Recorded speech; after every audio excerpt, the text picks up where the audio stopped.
Good morning guys sa ating mga kaselekta. Ayan. So today meron kaming mga deliveries for deployment and for pull out. Ayan. So this one is for deployment. Ayan, kasama na yung stocks dun sa freezer niya. Ayan. So ito may dalawa pa kaming dala for delivery. So sabay-sabay na kasi isang area lang naman.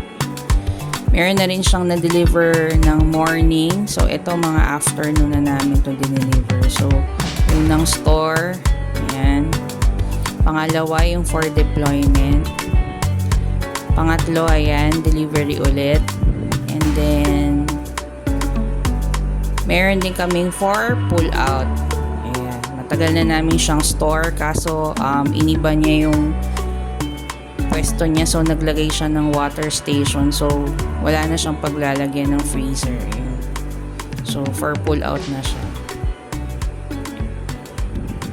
Sa mga gusto pong mag-reseller dyan ng Selecta Ice Cream, Cainta area po kami, so PM lang po kayo sa mga gusto for inquiries. Yan. Thank you po and have a nice day.